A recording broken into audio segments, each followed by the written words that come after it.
So perhaps we will go ahead and roll. Again, if you need cart captioning, the closed captioning button is at the bottom of your screen on the right-hand side where the various options are. So I'm Mike Wehmeyer, and it's my pleasure to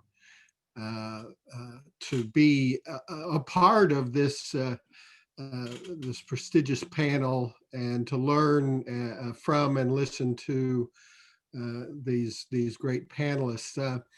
I think as we start, I want to make sure that the folks who did all the work behind the scenes get their due. Jen Humphrey and Dot Neri and Drew Rosedahl, Noel Kurth, Jean Hall. I'm probably leaving some folks out, but they've worked to make this event happen. So thanks to them. You all know that this is an event scheduled around the 30th anniversary of the ADA. 30 years ago, give or take, on July 26, 1990, when the Americans with Disabilities Act was signed into law, marked a new era in recognizing and protecting the rights of all citizens with disabilities in several areas of public life, including employment, education, transportation, and public and private places that are open to the general public. The KU Lifespan Institute and its affiliated centers have conducted research aimed at improving the quality of the lives of people with disabilities for more than 60 years. And together with many units at the University of Kansas, we are marking this anniversary through our media and programs. And I'll tell you more about upcoming programs after at the end of our session today. The centerpiece for our contribution to that university-wide commemoration, the LSI contribution,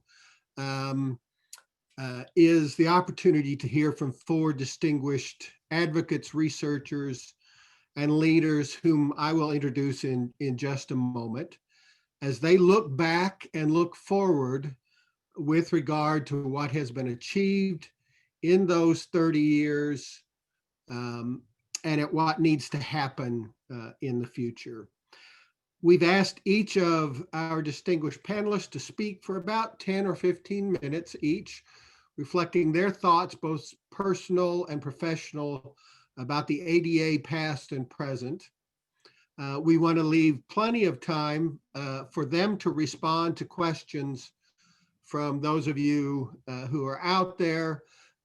So if you have a question for any of our panelists, please post them in the Q&A section at the bottom of the Zoom window. That's the Q&A section, not the chat section, the Q&A section. And we're going to try to monitor those. Noel's graciously agreed to do that, and we will get to as many of those as we possibly can. So now it's my pleasure to introduce our panelists, and I'll introduce all 4. And then we'll begin with hearing from each of them. Rebecca Cokley is the founding director of the Center for American Progress's Disability Justice Initiative, the first disability policy project to be housed inside of a major national progressive organization. From 2013 to 2017, Rebecca served as the executive director of the National Council on Disability, an independent agency charged with advising Congress and the White House on issues of national disability public policy. Prior to leading NCD, Rebecca served 4 years in the Obama administration at the Departments of Education and Health and Human Services, and in a successful stint at the White House, where she oversaw diversity and inclusion efforts. Rebecca started in advocacy at the Institute for Educational Leadership, where she was responsible for youth development, leadership programming. Rebecca serves on the board of directors for Common Cause, Rockwood, and the ACLU of DC.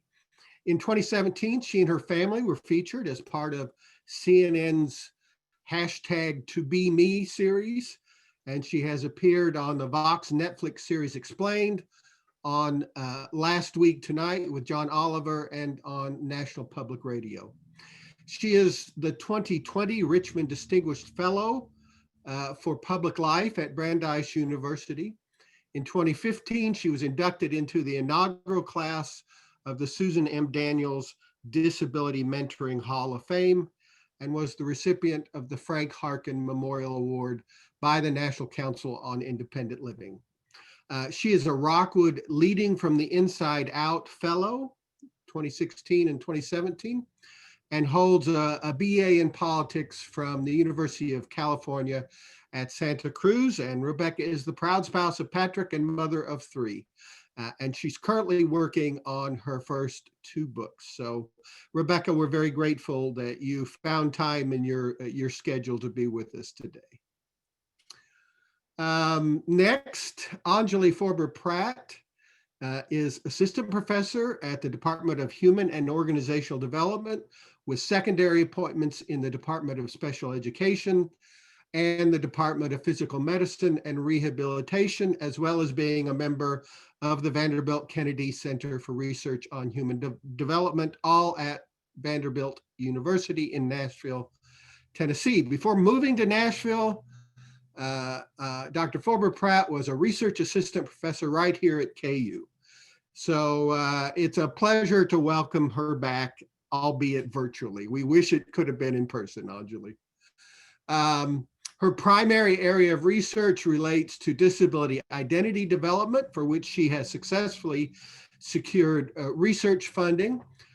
Dr. Forber-Pratt presents regularly at state, national, and international conferences, and is author on 30 peer-reviewed journal articles, and probably more now. That's a 6-month-old blurb, and numerous chapters. As a wheelchair user herself for over 30 years, and a 2-time Paralympian and medalist, Dr. Forber-Pratt is nationally and internationally recognized as a disability leader and mentor. She was recognized by the White House as a champion of change in 2013, and was recently recognized by the American Psychological Association for the 2020 Citizen Psychologist Award for advancing disability as a human rights and social justice issue. And again, Anjali, we're really glad to have you back, even if it has to be via Zoom. So thank you for taking time to do this. Lex Frieden is professor of biomedical informatics and professor of physical medicine and rehabilitation at the University of Texas Health Science Center at Houston, and is adjunct professor of physical medicine and rehabilitation at Baylor College of Medicine.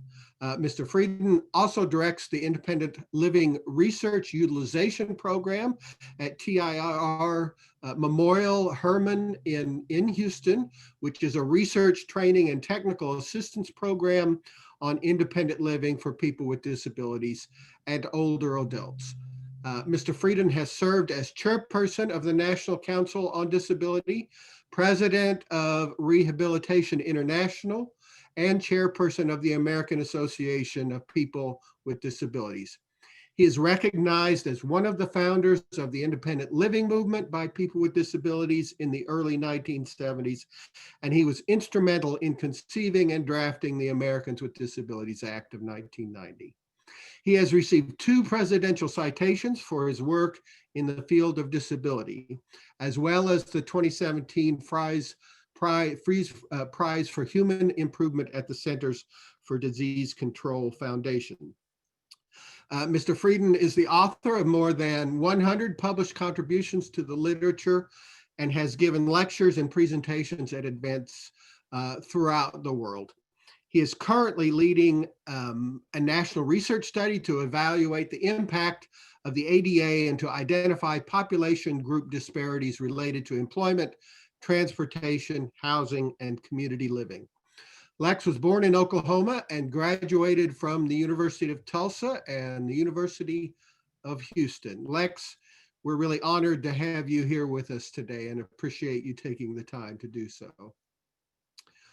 And then Jean Hall, our own Jean Hall is a professor in the Department of Applied Behavior Science and director of the Institute for Health and Disability Policy Studies and the Research and Training Center on Independent Living within the Lifespan Institute here at the University of Kansas. Jean received her doctorate in disability studies from KU. She has published dozens of scholarly articles in journals ranging from the American Journal on Managed Care, the Journal of Public Health Dentistry, Disability and Health Journal, Healthcare Financial Review, and the American Journal of Public Health. Moreover, her research has been cited in numerous national media outlets, including the New York Times, the Washington Post, National Public Radio, ABC News, Politico, Time Magazine, and CNN. Dr. Hall's research has included private, state, and federally funded projects related to healthcare, employment, and independent living for people with disabilities. A priority of her research is to give voice to people with disabilities and their experiences in accessing healthcare and living in their communities. She is also the proud mother of triplets. Jean, thank you for being here and for taking time to share your expertise.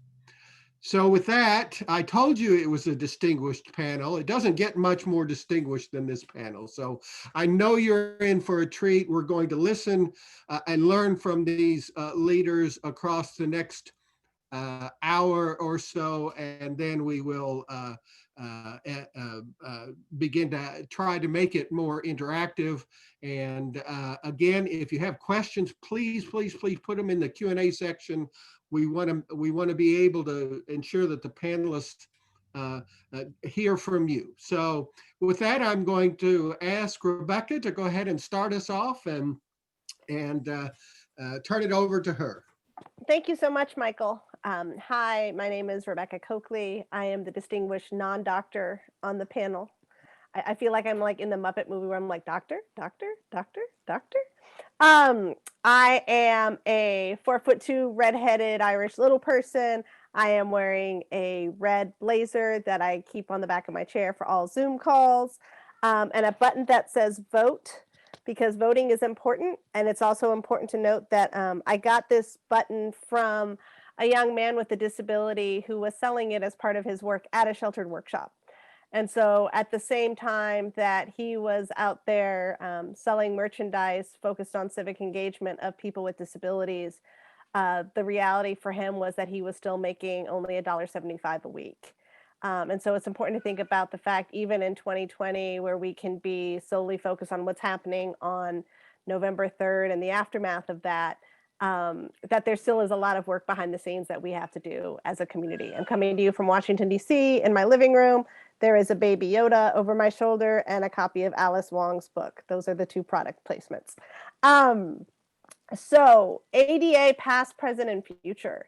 I come to the ADA from a very interesting perspective. Unlike 80% of folks with disabilities, I'm part of the 20% that grew up with parents with the same disability that they have. So I grew up in the Bay Area.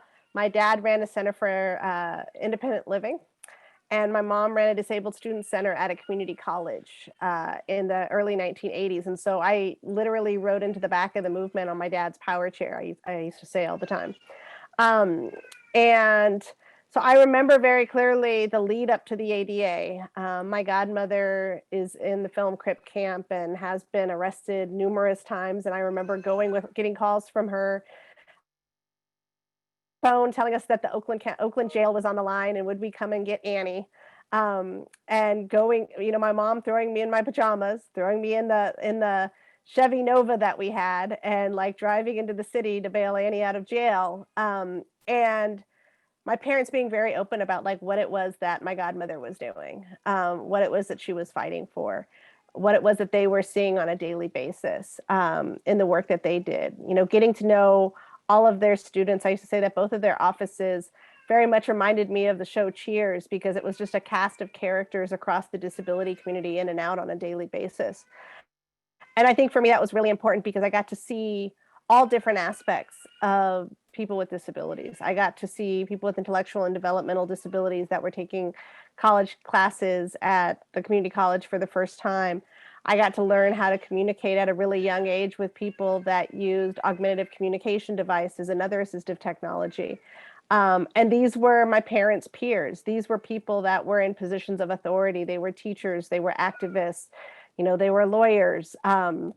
They did a little bit of everything. And so growing up, seeing the power of the disability community reflected back to me, not from a position of weakness, not from a position of pity, but instead from a position of community, from a position of strength, I think was really important. Coming into youth activism, and I want to pay particular credit to Lex and to Curtis Richards and Marka Bristow and Judy Heumann, all of whom shortly after the passage of the ADA realized that there needed to be a bench of leaders coming behind them. Either that or they were afraid that Social Security wouldn't be around for them and they needed people to defend it.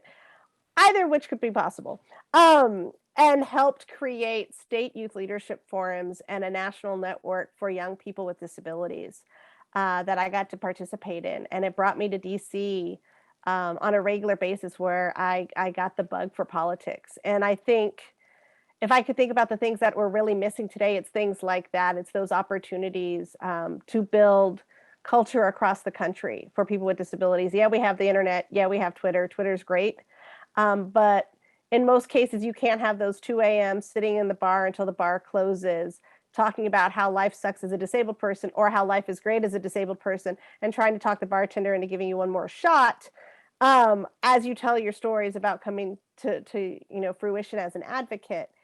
And things like that are really important. And so when I think about sort of like ADA future, that's one of the things that I find myself thinking about is like, how do we get back to a place where we can start rebuilding those spaces for community, and what does that look like sort of obviously post COVID? When I think about ADA present, I was 10 when the ADA passed. I have a 10-year-old now. He just turned 10 last week, which is terrifying to me. And thinking about how he experiences things as an African American young man with dwarfism, at a time where we know that 50% of people that are assaulted or killed by law enforcement are African Americans with disabilities. Thinking about having to be constantly aware of school discipline policies and disparities in discipline as it relates to him as an African American young man with a disability. Really makes me think a lot of times about the unfinished business of the ADA. And, when I had the pleasure of serving as the executive director of NCD, following in Lex's footsteps with a couple of folks in between us, that was one of my real charges that I thought about a lot in the Obama administration was where were things that we still needed to do? What were the things that, frankly, we didn't think was even possible for the disability community, or we weren't at a point when the ADA was passed to perceive of those issues as being things we needed to think about, whether it be issues around internet accessibility, and the internet being still really in the early days when the ADA was passed, to thinking about the civil rights of disabled parents, where we know still in at least 20 states, if you're a parent with a disability, you can lose custody of your child solely on the basis of a disability diagnosis. When I learned that, quite literally, when a mother showed up on our doorstep at the National Council on Disability in tears because she was dyslexic, and she went to the pharmacy and she asked the pharmacist to read into her iPhone the directions for her child's medication so that she could play it back to herself when she got home to dose the child appropriately. And the pharmacist called Child Protective Services and said that I'm afraid this woman is going to overdose her child because this woman can't read. At the time, I had just had my daughter. So I was a mom of 2 at that point. And, growing up within the bubble of the disability community where I always saw disabled parents, where I saw couples where, one parent might have a disability, another might not, where they might have disabilities that run into conflict all the time. I'm married, for example, I'm married to somebody who's blind. And my reasonable accommodations, meaning I have step stools all over the house, are great obstacles for him, and tools of cursing frequently. And that being the norm, and actually realizing that that was really under threat around the country for parents with disabilities. And the idea of being a parent with a disability was a radical thing, was something that really sort of blew my mind. Also, obviously, the issues around policing, and just the carceral system in general and people with disabilities. Knowing the tremendous work that never gets credited of activists like Heather Damian in Ferguson, who quite literally welded GoPro cameras to her power chair so the cops couldn't remove them. And instead, the cops dumped her from her chair and confiscated it and drove the chair to police headquarters while Heather was left on the curb, during the initial Ferguson uprising. And just the ability at this point in time for such a important issue to also be fertile ground for building alliances across communities. Starting to see work from the Movement for Black Lives, from the Black National Convention, from folks in the Working Families Parties and other places really start to adopt the language of disability justice, really start to think about the fact that as we talk about movement sustainability, sustainability can't just be about budget numbers. Sustainability also has to be about the sustainability, like the emotional and physical sustainability of our people, of our activists, of our thought leaders, of our doctors, of our researchers. And how do we factor that into what we think about when we talk about movement building? And if I'm going to talk about the future of the disability movement, I'm not going to lie, I don't have a magic 8-ball. I'm actually getting my chart read this week because I don't know what the future holds. Like, I'm dead serious. I have an appointment tomorrow evening with a psychic for the first time ever. But thinking about the fact that the disability community over these last 6 years has really been the canary in the coal mine. There has not been an issue, whether it be education, employment, housing, healthcare, transportation, international rights, the right to bodily autonomy, reproductive health care, where the disability community has not been squarely targeted by really bad policy, by policy that's intended to hurt people, that's intended to cut off access to services that in some cases keep us alive, keep us fed, keep us housed, keep us sheltered, has been intentional. And thinking about the opportunity we have, because yes, it's depressing. Yes, it's frustrating. Yes, it's mind blowing. And there's days that I wake up and I look at my phone, because we get a 6 a.m. email across my organization every day that's like, here are the things that we're going to fight today. There is opportunity though, because if we're going to be really honest about disability, about the disability community, about our movement, is things were never perfect.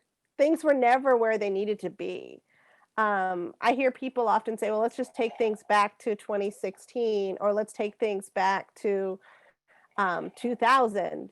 And my response is things weren't great then either. Our people were struggling then, whether it was struggling to get out of institutions pre-Olmstead and are still struggling today, whether it's the fact that, 60 to 80% of polling places are still inaccessible 30 years after the ADA.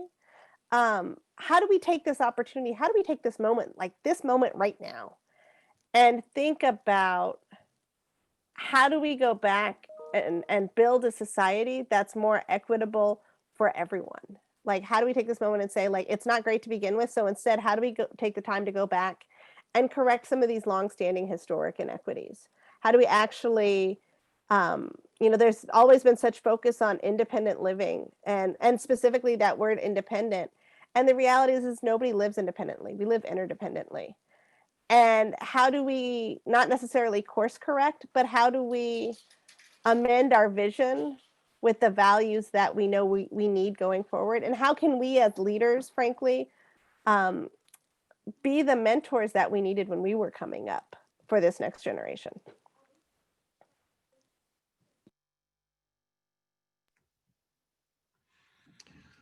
Thank you, Rebecca. It's the second time this week I've heard a disability leader refer to the canary in the coal mine circumstance. And I think that just illustrates that there is much work to be done, and it's been a tough row to hoe here lately. Again, those of you out there, we want questions. You have access to the greatest minds and movers in the movement, and I would take advantage of this opportunity. And with that, I'm going to invite Anjali to give us some of her thoughts. Well, thank you so much. I'm really excited to be here this afternoon with you all. My name is Anjali Forber-Pratt, and I'm a brown-skinned Indian woman sitting in a manual wheelchair wearing a yellow shirt, not seen on camera. I also have an adorable service dog named Colton, who gets very upset when I don't introduce him with the events that I do. So I will have to give him a shout out. For me, my story is a little bit different from Rebecca's. As she said, I was adopted from India and came to the United States when I was 2.5 months old. And it was 2 months after being in the United States that I got sick with transverse myelitis, which is just focal inflammation of the spinal cord, which is what left me paralyzed. But for me, being so young when I acquired my disability, I actually thought that everyone in the world just had a disability, but that it was something that I was going to outgrow. So I thought that in order to go to college, get a job, do all these things that we aspire to, I thought that I first had to be able to walk. And that was because, unlike Rebecca, I didn't know adults who had disabilities at that time. And so this was something that I kind of had put on myself and just kind of waited around waiting for that to happen. And then lo and behold, I learned that was in fact not quite true. And it was through involvement and getting exposure to the disability community through adaptive sports and through those mechanisms that I began to realize, oh, I can become an adult and still have a disability, and that's an okay thing to do.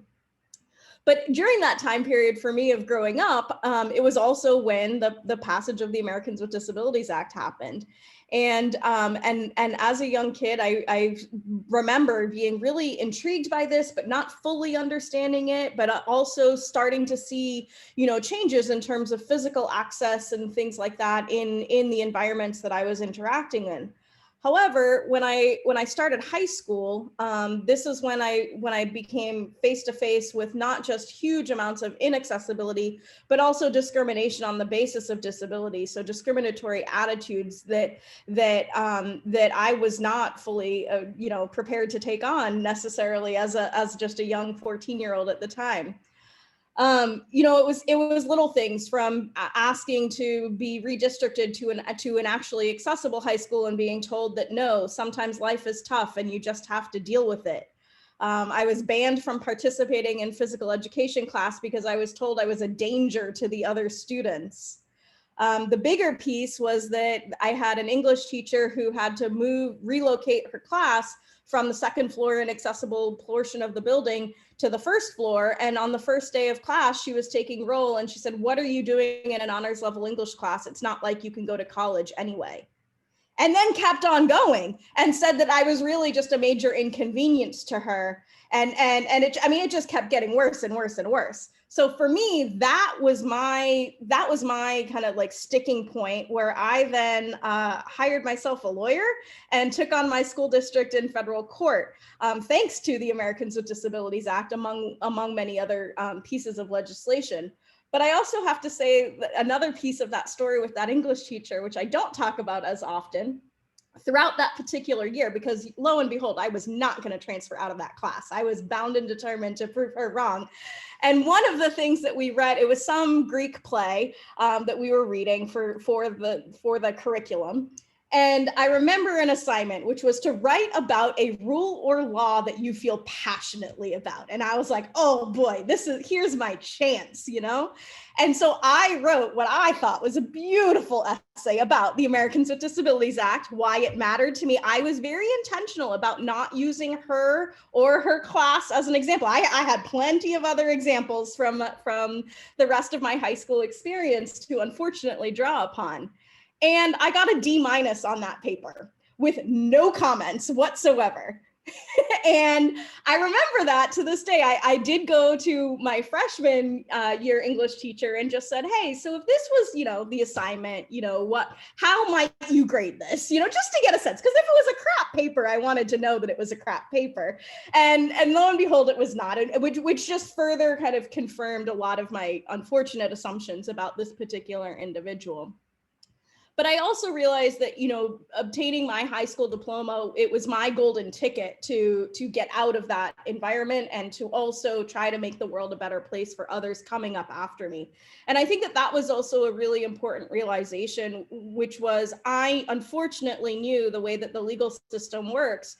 I knew that I was not going to personally benefit from that lawsuit, but I was really trying to make it better for kids coming up after me, for future teachers who might have disabilities, future parents who might have, you know, just have a kid who goes to that school. I was really trying to make a point in terms of the case about just the importance of the Americans with Disabilities Act and the importance of that awareness. One of the big things that I fought really hard for and the case did settle out of court in April of my senior year, because they kept saying, oh, well, in 30 days, she's no longer a student in this district, so the whole case is irrelevant. So they played that tactic of delaying from filing my sophomore year all the way through to my senior year.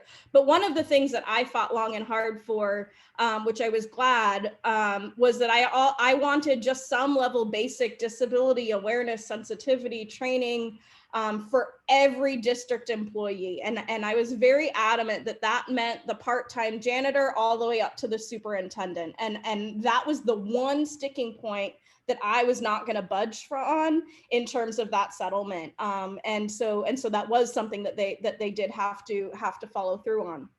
What I know now in terms of how organizations and systems and so forth work, but I fully admit that I did not see this as a win as a young teenager, was that as a direct result of my lawsuit, the superintendent, principal, director of special education, and half the school board all left.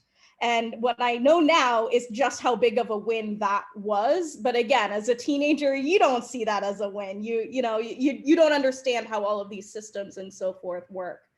And so I think that for me, that was a really pivotal moment where I began to really dig my teeth into what is the Americans with Disabilities Act. I mean, I can tell you, like, that is a piece of legislation that I have read every word of, and that was, you know, what I stayed up reading late at night, you know, as I was going through high school, and it was, and it really was that law that really was pivotal for me.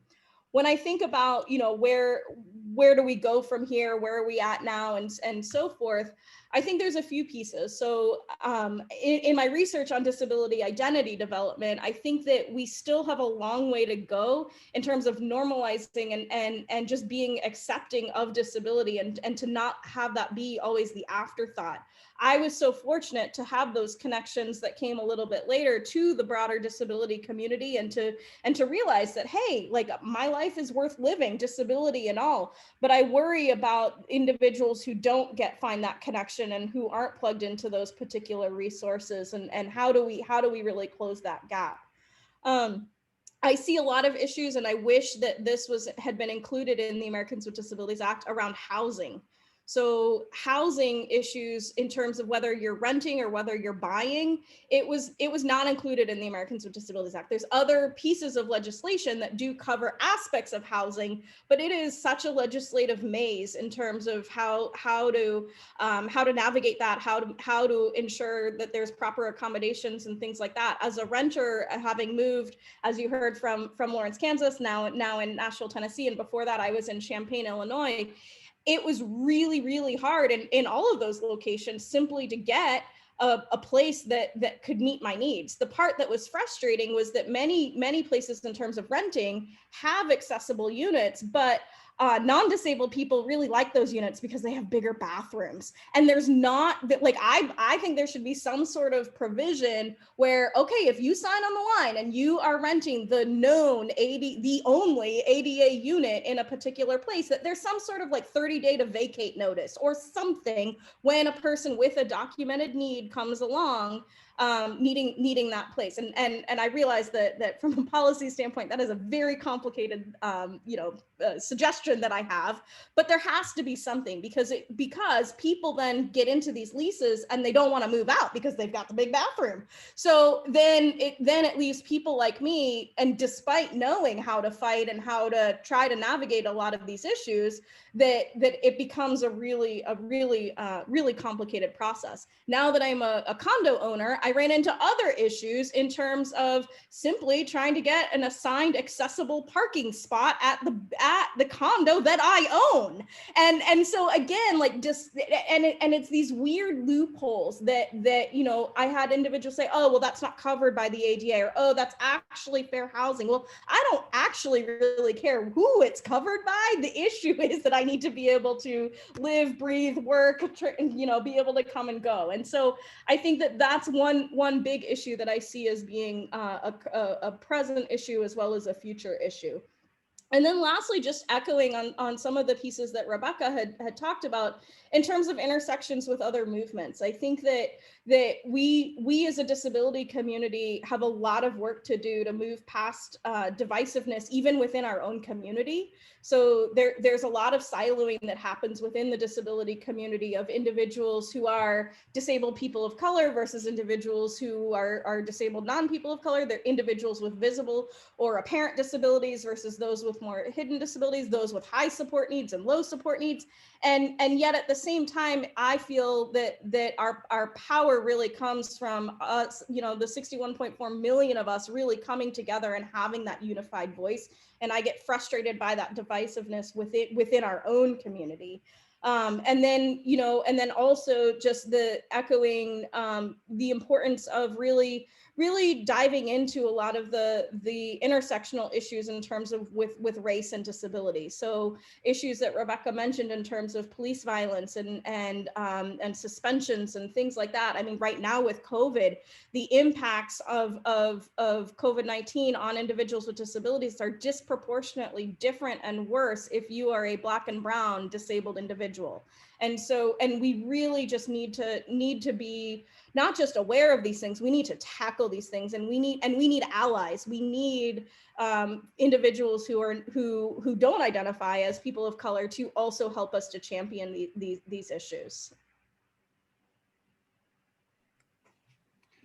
Thank you, Anjali. It's so important that we look at these issues of intersectionality, and I hope we'll come back to that as hopefully we'll get some questions and we can talk a little bit more about that. So with that, I have the pleasure of turning it over to Lex Frieden to share his words of wisdom with us.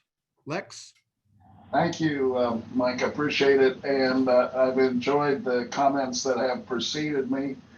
I also want to acknowledge KU's efforts in disability rights and disability advocacy extending back literally decades. And I'm so happy and proud now to be working with Jean and Noel and their colleagues. Dot Mary has been a colleague of mine for many, many years, and Glenn White has left a great legacy there at KU, despite the fact that he's a northerner from somewhere else. I really have enjoyed the comments that Rebecca and Anjali have made, the reflecting back a little bit further than they can go. We did have some advantages in the early 70s in terms of advocating and organizing. And the advantage was principally were these. Anywhere we looked, there was a barrier. There was nowhere we could be without seeing or being in the midst of barriers. And this, in some respects, led us together and led the disability community together, enabled us to organize, despite the fact that we had no internet. Bear in mind that if you wanted to communicate to somebody 5 miles away, you had to do it either by telephone or by writing. And if they were more than 5 miles away, say in another town, you had to be able to afford to pay long distance telephone costs, which back then were actually very high. And if you wanted to organize nationally, you had to spend thousands of dollars, not dollars that were donated, not dollars that were subsidized by somebody else, but dollars that you had to earn and pay that phone bill in order to be part of the disability movement. To organize nationally, we had to spend hundreds and thousands of dollars ourselves. To travel to meetings, nobody sponsored us. Nobody offered to pay for us. Nobody compensated us. Nobody reimbursed us. We had to raise money ourselves to travel. I was in my 20s, early 20s, and wanted to go and meet advocates in other cities. And in order to do that, I would have to go from one social service agency to the next and offer to go to a meeting on their behalf and make a speech to their staff or to their board of directors, or to write a paper for them in exchange for $100 that I could put toward an airplane ticket to go to that meeting. And I didn't go to the purpose of the meeting, I went for the purpose of meeting people. And this is the way we had to organize. In some respects, it was simpler because at the university, for example, all of the people in wheelchairs who had bags to carry urine in and who had to empty their urine went to the same parking lot to empty their urine. One back out of the way where other faculty and students probably didn't have to travel often, and we would be there and congregated. It's like the old out behind the building smoking. Well, we weren't smoking, we were doing something that would otherwise hazard our health. And we lived together. People with disabilities who had needs for assistance discovered that it was more efficient and more able for us to live together and to share the cost of our personal assistance. And sometimes we were able to find people with complementary abilities. People who were blind have helped me dress, and I have helped guide blind people through mazes in buildings where they couldn't find their way. People who were deaf have helped me move in and out of my wheelchair, and I have helped them through my very poor ability to use my lips and fingers to sign, but nonetheless, some have thanked me for my efforts on their behalf. Fred Schreiber, by the way, who was one of the early founders of the National Association of the Deaf, gave me my sign name, which is a finger slashing across the side of the cheek. And Fred said, "You are cheap, CHEAP." And that was the deaf sign for cheap. That's my sign name. So among deaf people, I have been initiated with a name. These are the kinds of personal relationships one makes when one is in the trenches together, and in the only place that you can go, you must be together. And that made it easy for us to talk about organizing and figuring out how to do things that would bring attention to the really unfairness of our society at that point in time. So, for example, one afternoon when we were gathered in the only accessible street bar in the neighborhood of the university, we observed on the television news, and by the way, we did have television in the 1970s. We observed on the television news that the mayor of our city was going on Saturday to meet the public transit. He was going to ride on a public bus. He had determined that not enough people in our city used the public transit, that only poor people who didn't have automobiles and who probably worked in downtown buildings cleaning them at night used the buses. And he wanted everyone to use the bus. It was a public conveyance and he wanted the public to ride it. So he said on Saturday, all the bus rides will be free. And to show you that it's for the whole community, I'm going to be riding the bus starting at 10 o'clock on Saturday morning. And we had a few Coors by that time and decided, wouldn't that be good if we would go down to the city hall and ride the bus with the mayor? So on Saturday morning at 10 o'clock, there were about 35 people in wheelchairs at the bus stop when the mayor came out of the city hall to ride the bus. And all the cameras are there. The mayor's going to do a press conference in front of the bus, and he looks at all the people in wheelchairs, and he doesn't know what to say. He's a little shy. He didn't introduce himself to anybody. He just kept looking and whispering to the policeman next to him, what are they doing here? And we were just kind of all visiting with one another, and the bus arrives. And the woman who would eventually be my wife rolled up to the bottom of the steps of the bus. The driver looked at her and the cameras were running and the driver's eyes got as big as a deer in a headlight. And he was shocked for a minute, and the mayor looked at her and couldn't figure out why she was in his way between him and the bus steps, and all the cameras figured it out. Well, the bus driver, to his credit, walked down the steps and asked her if he could pull her up the steps in her wheelchair. And she pointed out the chair was too wide to fit on the steps of the bus. So she lifted herself from the wheelchair onto the steps, and with the driver's help, she got up into the bus. The next person in a wheelchair lined up to do the same thing. The cameras were rolling, people were talking, the reporters were running, and so was the mayor back to the city hall. We never saw him again. The next day, we went to the city hall, and we went to the council meeting, and we said, you know, this is not fair. Our parents and some of us work and we pay taxes. And we believe that what we pay for, we should be able to use.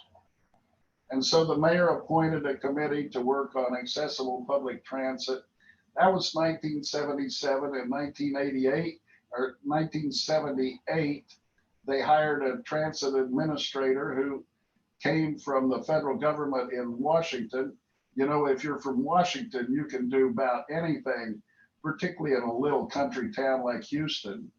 He came in and we met him the first day on the job with 150 people, deaf, blind, and disabled by any other means, in his offices. He couldn't even get into his office the first day of work. And on that day, he promised that within 2 years, every bus in the city of Houston would be wheelchair accessible. You see, he was from Washington, the Urban Mass Transit Association administration. And he knew that the federal government was going to purchase wheelchair accessible buses from John DeLorean, who used to work at General Motors. And that was called Transbus. Well, it turns out that Transbus never was built. And John DeLorean drifted off in a drug-induced haze to Ireland and built a car that nobody bought. And it wasn't until 1989 that we got the promise made in 1978. And I've got videotape of the promise, by the way, and also the lawsuit that we filed and also the rallies that we had. I mean, this kind of organizing, you know, that extended over 15 years before we got those buses. And we got them before the ADA, by the way. We were the third city in the country that had accessible buses behind New York and LA.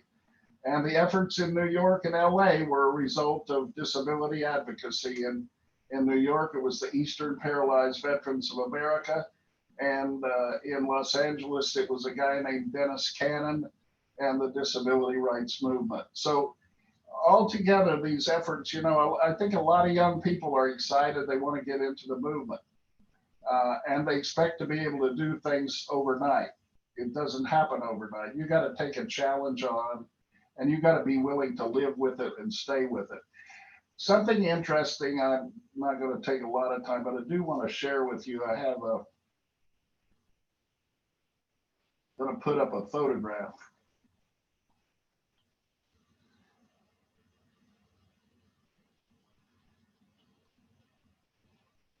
So you know that the ADA was passed and signed in 1990 by George Bush. Well, it wasn't passed by George Bush, but it was signed by George Bush. Give the Congress a little credit. And by the way, that signing ceremony was on July the 26th. Anybody that wants to do a little Googling right now, and all my students do this when I'm teaching in class, take a look and see when Saddam Hussein invaded Kuwait.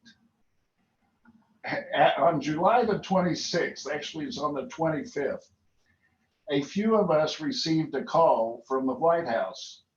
And the call was something to the effect of, you know, we might not be able to do this signing thing tomorrow because according to the CIA, Saddam Hussein is about to invade Kuwait. And when that happens, the world news will turn to Kuwait. And therefore, our suggestion, and the president would like to postpone the signing of the ADA until that news has passed the cycle.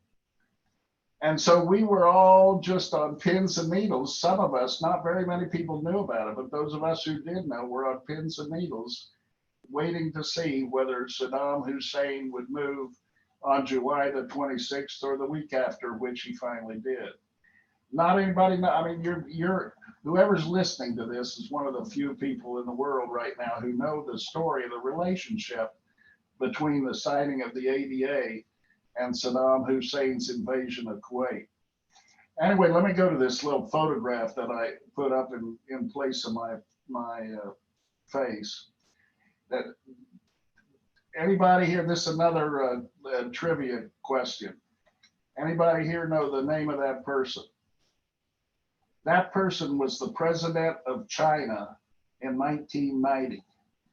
Literally days after the ADA was signed, the White House called me and said, President Bush has spoken to the president of China, who is very interested in this Americans with Disabilities Act. And he would like you to go on his behalf to China to meet the president to talk about how other countries might be able to mimic what the United States has done with the Americans with Disabilities Act. And I went with a delegation appointed by the White House and the Department of State to China. We met the president, we met a number of Chinese officials. We had our hotel rooms bugged. We were followed when we left the hotel. It was quite an adventure. I was one of the first 5 people, I understand, ever to be in a wheelchair on the Great Wall of China. The president asked his personal guard to escort a group of us to the Great Wall, and they carried us up 99 steps to the Great Wall of China. And those young recruits in the summer wearing wool jackets and with their finest leather shoes on, walking up steps that were thousands of years old, walking up 2 and sliding down 3, it took us a while to get up to the top of the wall. But nonetheless, the president of China introduced a statement of principle in the Chinese government processes. I guess it was a party document that specified that people with disabilities should be treated as much as possible by equal means. And that actually changed a lot of the way people were treated in China. The first time I went, people with disabilities were mostly on the streets begging. And when they got caught begging, they were put in jail because begging was not allowed. So that was kind of a catch-22. Too bad for them, but things have improved not only in China, but around the world. By the way, the son of the former premier of China, Deng Xiaoping, the son of Deng Xiaoping, uses a wheelchair, and he has been a great leader internationally for disability rights. Could go on about China and disability, but the fact is, ADA changed not only the way people look at disabilities in the United States, but around the world. We continue to be kind of a bastion of rights for people with disabilities, and therefore we should be leaders. And one of the things that I am committed to is a movement to community living. People who are disabled now, by and large, if there's any opportunity to put them in an institution, despite the fact that we have deinstitutionalized people with disabilities, we still have nursing homes, we still have congregate living. In many respects, these are institutions just as bad as those that we closed. So let's not get too proud of ourselves for shutting down the institutions, because people living in nursing homes don't have any better life than those who were living in institutions, and sometimes their life is not as good.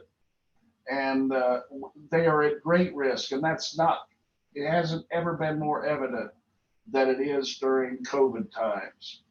So again, this is my commitment, and I think anybody who understands the status of people with disabilities would understand that with 76 million aging adults, 76 million baby boomers, knowing half of those people have disabilities now, and the rest of them will probably in the next 10 or 12 years, they will become part of the disability community. And with nearly 100 million people with disabilities, we can certainly influence the environment, the society, the way we live, and the way everyone lives. And the last thing I'll say here is the first step toward that influence is to go and vote. Vote today, vote tomorrow, vote whenever you vote, just vote. And I don't care who you vote for. Well, I mean, I have my preferences, but I don't feel compelled to buy and share with you. But nonetheless, the things we do today will influence our lives tomorrow. So just go and vote. Thank you. Thank you, Lex. I appreciate the reminder that there are still way too many people whose lives are dictated by congregate and settings. I was in Texas as part of the lawsuit that was brought against the state because of people with intellectual and developmental disability housed in nursing homes in the state. So. And I will say that there are a great many of us out here who are really glad that you took the challenge on and stayed with it. So we appreciate your words. We're getting a few questions in the Q&A. Please, you're not going to have, I expect if you email these people, they'll actually respond, but here you can ask them the question that you want to hear. So put that in the Q&A and Noel will read it to the panelists. So I'm going to turn it over to Jean. Jean? Thank you, Mike. These guys are a really tough act to follow, so I'm going to keep my remarks a little bit briefer. I'm a kind of a boring older white woman with an invisible disability, so I'm going to share my perspective from that perspective, I suppose. I can say in 1990, I had never heard of the Americans with Disabilities Act, and I was totally unaware of the disability rights movement. In retrospect, that really kind of makes me angry that that's the case. At the time, I was all but dissertation in graduate school to become a paleontologist, but I was also very sick. In that year, I was diagnosed with the first of eventually multiple autoimmune conditions. I was in my 20s and I was told I wouldn't live to see 30. So all my doctors could suggest was that I get my affairs in order. So my husband quit his job in Kansas City and found one closer to home in Lawrence. Little did we know that I now had a pre-existing condition and the insurance at his new job would not cover me. I called every health insurance company in the state of Kansas and got the same answer. They would not cover me in any way at any cost. I asked the state of Kansas what I could do, and I was told my only real option was to divorce my husband so that I had no assets and I could go on Medicaid. You know, it's not a whole lot different than that. Now it's a little bit better. So at first I got depressed, but then I got really angry and I decided that if I survived this ordeal, that I would do whatever it took to change the system so that other people wouldn't find themselves in the same situation. As it turned out, getting angry must have been good for me because I started getting better and I decided to make good on my oath to empower others. In 1991, I started working part-time at the local Center for Independent Living, and that's when I finally heard about the ADA. As many of you know, the ADA did not apply to health insurance, but it did require employers to provide reasonable accommodations, such as modified work schedules for employees with disabilities. So over the years, that provision has made all the difference in my being able to continue doing the work that I love to do. It was also information that I was excited to share with all the support groups that I was in at that point, because it was really critically important to many people with chronic illnesses and other especially invisible disabilities who needed those modified work schedules. But learning about the ADA back in 1991 was also important to me for another reason. In high school, my best friend was deaf. And the only reason I ever met her is that we both participated in sports, because she and other students with disabilities at our school were never allowed to take a single class with the other students. She taught me sign language, and for the next 4 years, I did my best to be an interpreter for her at sports events where they were not provided, with our friends and in the community. And then we were in a motorcycle accident together. I was fine, but my friend's leg was badly broken. I served as an interpreter in the ambulance and for much of her hospital stay because her family members were also deaf. I wasn't trained to do that work. And I guess we're all really lucky that I didn't screw it up because she was okay. She got better. So with the Americans with Disabilities Act, a high school kid or even the younger child of a deaf person should never be put in such a position. With the ADA and other disability laws, kids and adults with disabilities should never be segregated. Obviously, it still happens, but at least there's a way to legally file a complaint, as Anjali talked about. And by the way, I would say my friend from high school eventually completed her PhD and now runs a university deaf education program where she teaches people sign language to make qualified interpreters more readily available in many settings, including hospitals. 20 years after passage of the ADA in 2010, the Affordable Care Act was passed. And as I'm sure you know, it mandated that no one with a pre-existing health condition can be refused health insurance. You know, that could all change next month with the case before the Supreme Court, but right now that's the law of the land. I don't think we're going to go back from that, even if the ACA is damaged or repealed or whatever. I think that people will no longer stand for not having coverage for people with pre-existing conditions. But that said, I think the healthcare system is one of the most inaccessible systems still to people with disabilities. And I would like, my work right now is really focusing on that. I think it's really important that we continue to work in that area, because if you don't have your health, you can't fight the good fight for other disability rights. So I would say that I think we have come a long way, just like everyone else said. I hope that experiences would be different for high school students now. And I hope that employers, especially in the pandemic, are more open than ever to work schedules that are flexible and remote work options. You know, something that people with disabilities have been asking for decades. And now all of a sudden, hey, that's the next big thing. Let's all do it.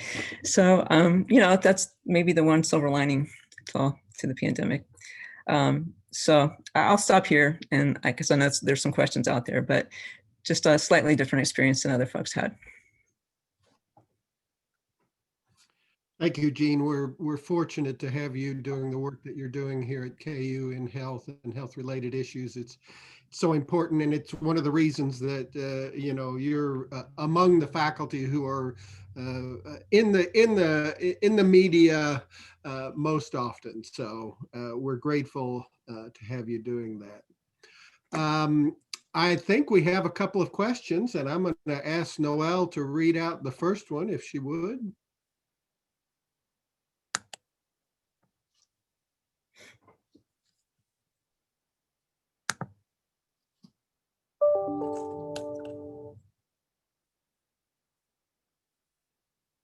Well, we're not hearing you. How about I read out the first one? Myself. So, Am I muted? We can hear you now. Okay, that's really weird because it showed me unmuted. Sorry. Okay, I will start over. Sorry, Dot's question. So Rebecca brought up a great point about nurturing future disability rights leaders. That leads me to think about teaching disability rights history to the next generation. There's an effort to provide presentations about disability history in Kansas schools by the Kansas Youth Empowerment Academy. Is this happening in other states, and how are kids learning this rich history as part of their education? We can ask Kayla how she's learning.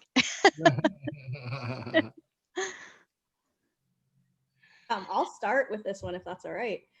So I actually had a postdoc who was working with me who has now moved on to a faculty job, but this was actually a project that she was working on. So I haven't seen the total end result of this, but from the work that she was doing, we actually identified 26 states where this is happening, and which is really exciting. And 17 of those states, actually, we were able to link back to the specific state level legislation that is requiring this disability history related curriculum, which for me feels really promising. So all that to say, this is happening, you know, in other places. One of the things that I think that and I hope that this individual is going to do is actually take a look at what is in those curricula and in terms of what that is and so forth. But I can definitely say that this is happening. Do you know if it's being taught, is it in special ed or to just students with disabilities or everyone? No, so this is everyone. So this is good. Okay. Yep. So these are and that was something that was pretty exciting to see in the legislation. And Rebecca, you might know a little bit more in terms of the background of that piece of it.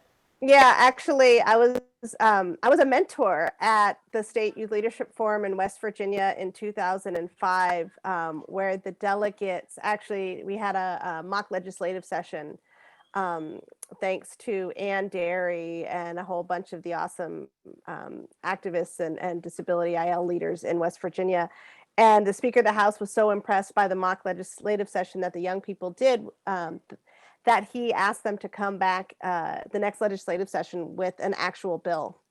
And so the first bill on the teaching of disability history, and they did disability history and awareness, because they said the history is important, but if you still treat us like crap, it doesn't matter that you know who Helen Keller is.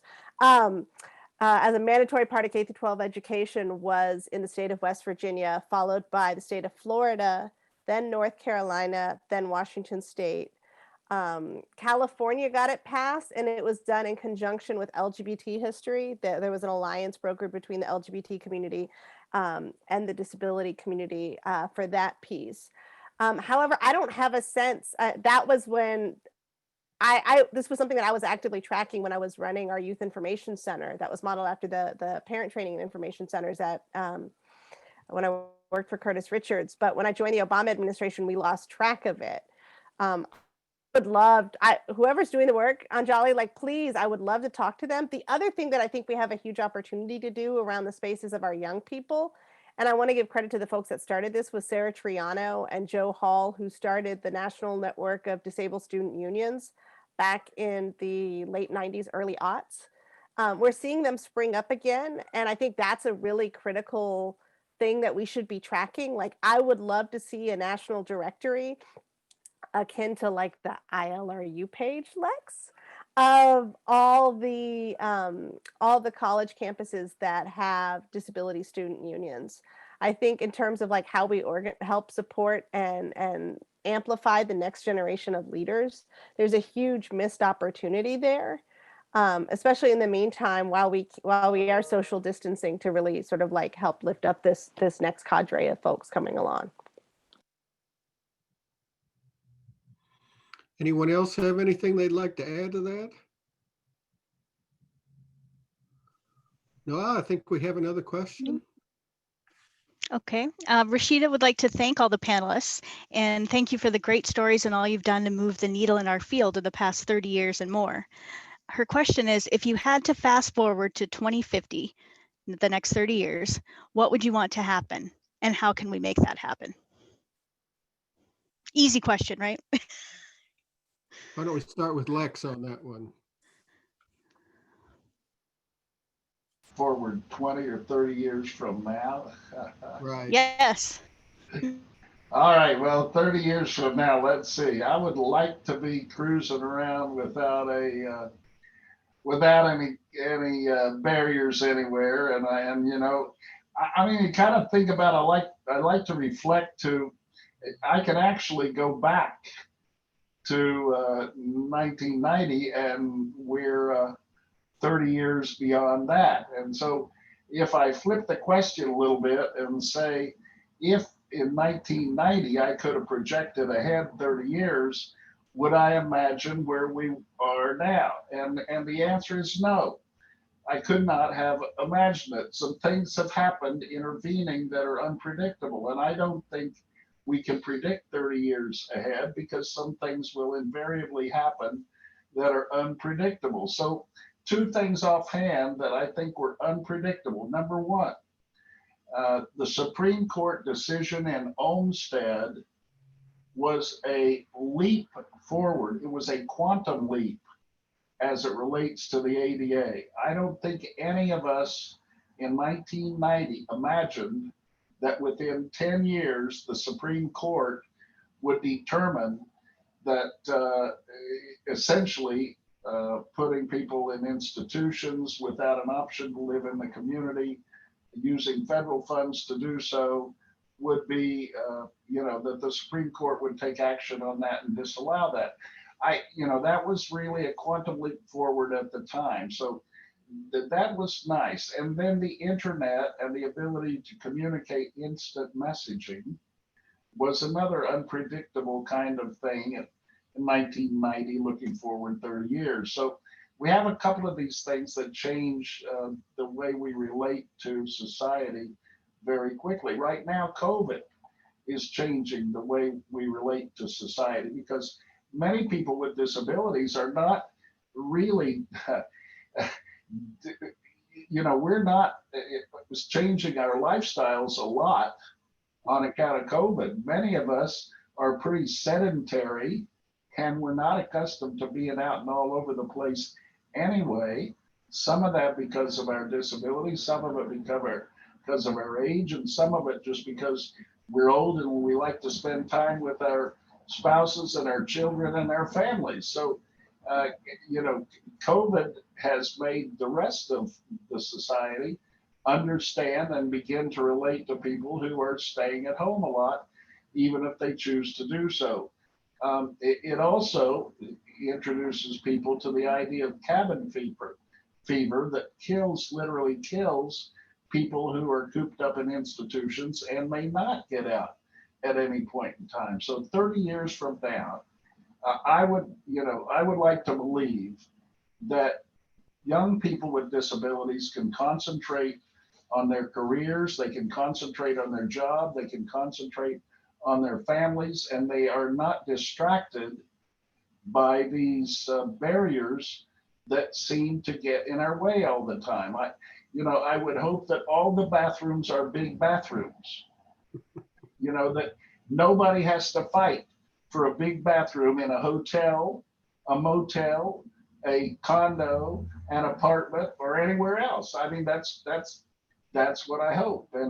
And you know, if we knew what we knew today back in 1990, we all should have gone out and bought stock in companies that built wide doorways, because wide doorways became the standard after 1990. Some of us, you know, didn't trust that the ADA would have the impact that it did. So we didn't go out and buy stock in those companies, or we'd all be wealthy now. So stop and think today what you can imagine about the future, and then, you know, make your investment. But I think we're through the wide doorway thing. Just figure out what else big bathrooms need, okay? Can I jump in on that question? I love that question. Something that blew me away this year that I think is a real benchmark is we had 11 candidates in the Democratic primary write disability policy platforms or include disability priorities in their existing platforms. We had 3 candidates host Twitter chats with the disability community because they knew that they could get to the most folks and actually have a real serious conversation with people, and because they specifically follow Crypt the Vote on Twitter. We had Mayor Buttigieg hire a person with a disability to run his advance team, which, if you know anything about politics, to have a disabled person as your advance lead is groundbreaking. It means that's the person that runs ahead of you for every event that you coordinate. So everything that they did had to be accessible, or Emily couldn't access it. And, you know, I think those things blew me away, having worked in politics pretty much since I graduated college. If you would have told me that we would get that level of engagement, I don't think I would have really believed it. I think I honestly, starting out this year, I expected maybe we would have maybe 2 or 3 candidates would commit to ending sub-minimum wage. We'd have someone commit to Olmstead. You know, they always talk about full funding of IDEA, though we've never seen it. We might see some cute photo ops with cute disabled kids, maybe, you know, we'd be lucky if we got that. But to actually see the level of engagement, and, you know, and I take all the loving ribbing from Lex about being in Washington, but I can tell you that it's changed things. I mean, I can tell you that I hear from Senator Warren about once a month, calling to check in on the community and what's happening on COVID.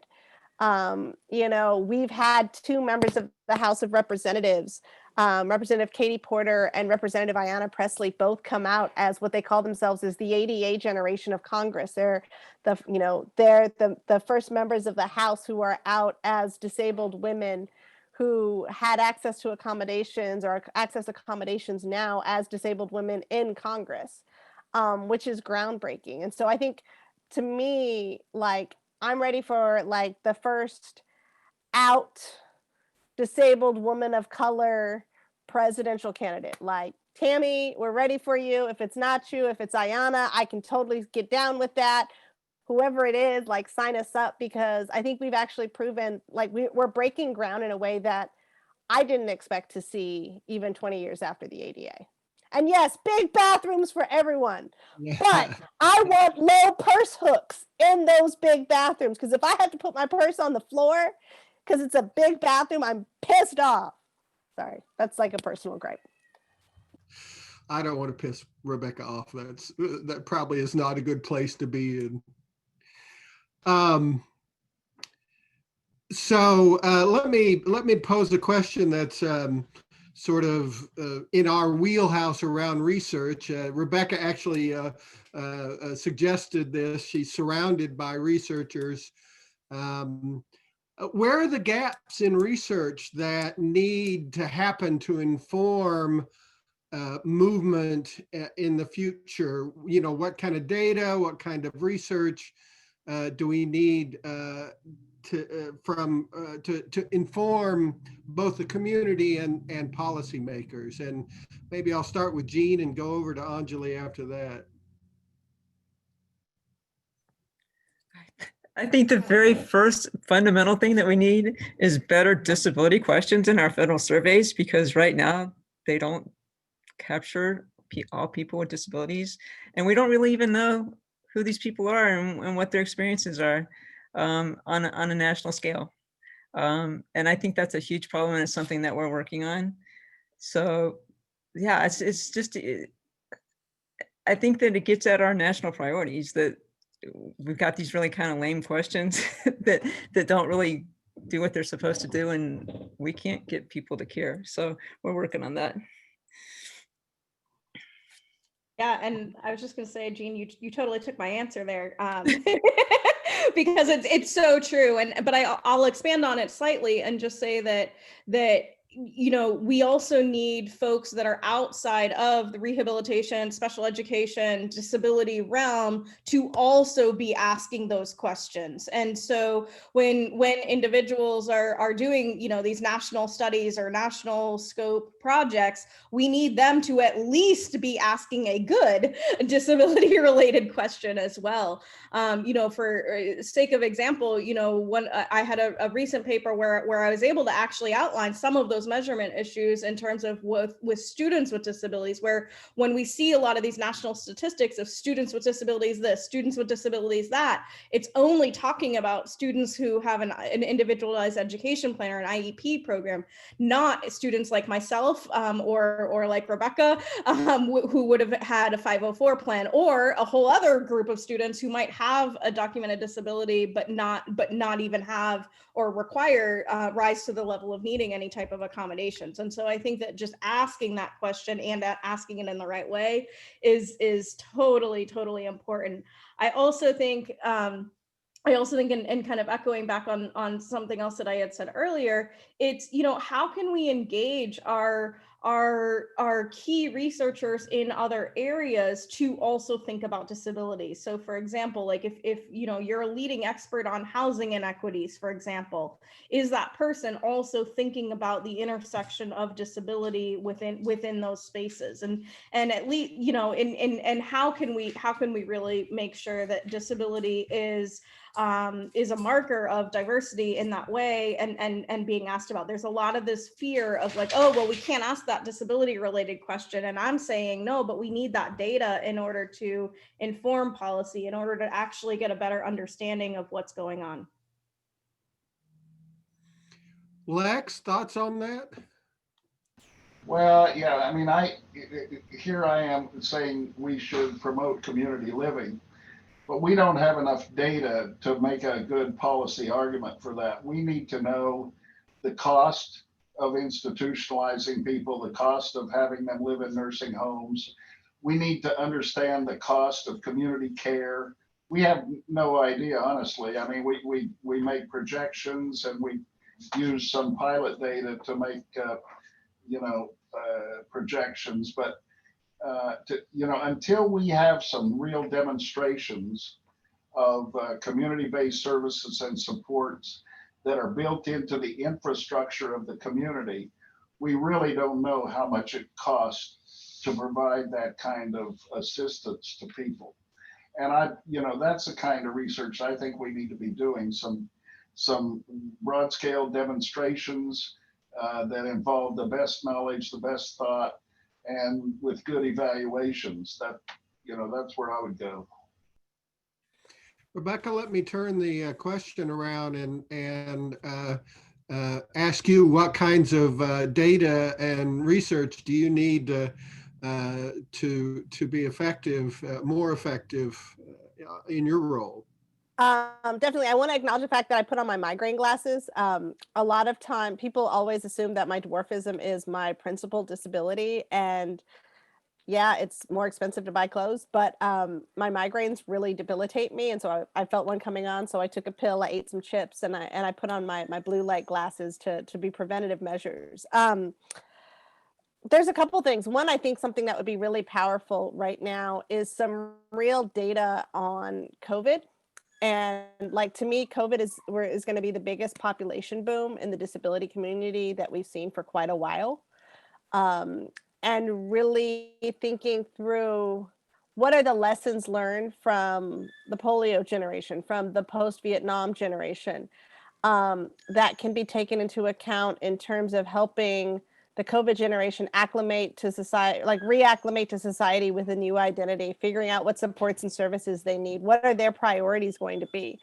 I also think we could use this also to our advantage on the HCBS piece that Lex brought up.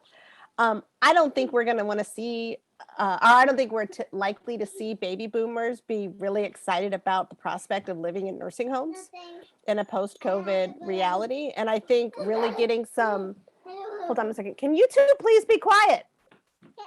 Sorry.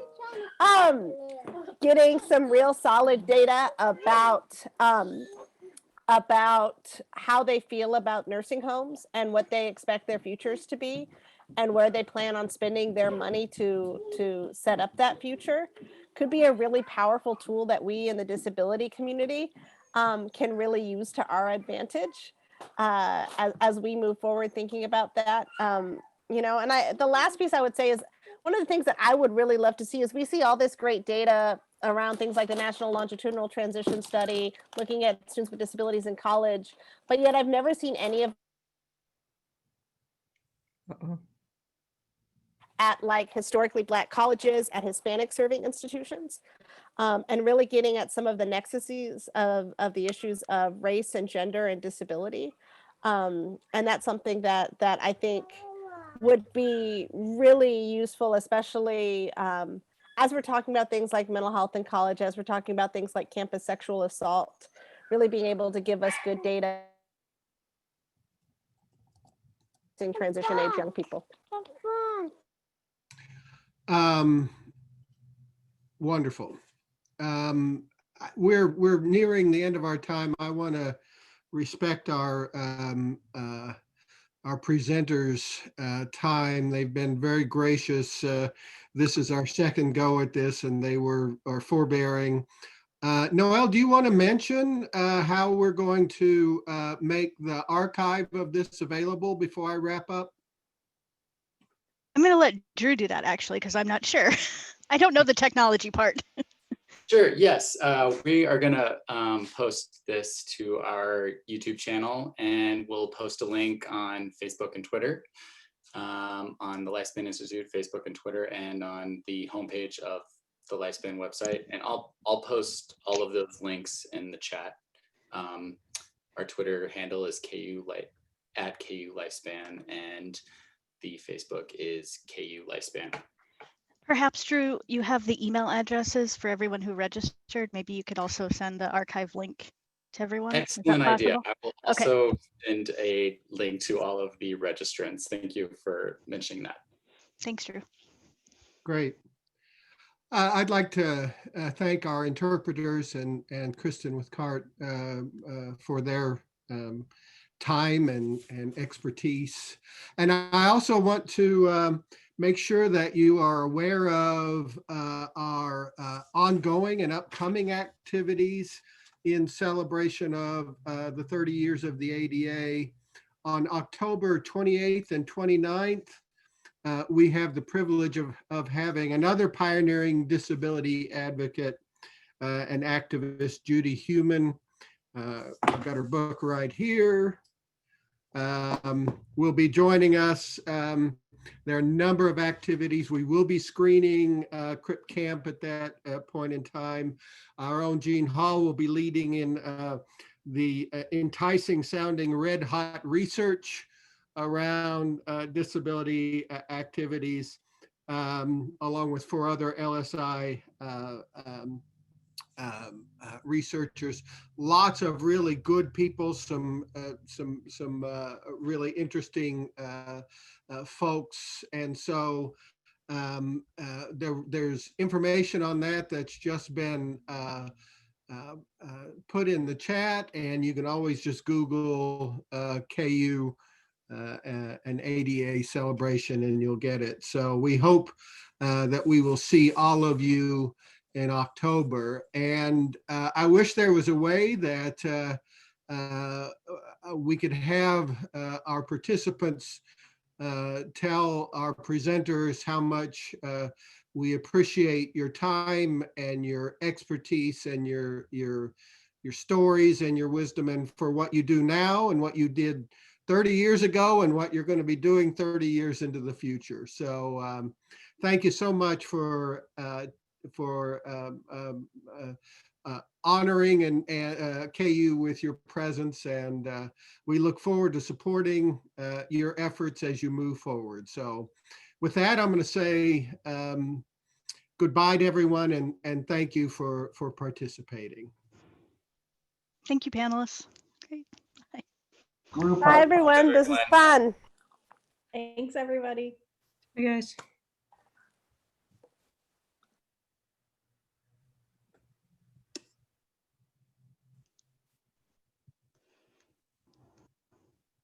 I don't think we need to debrief, do we?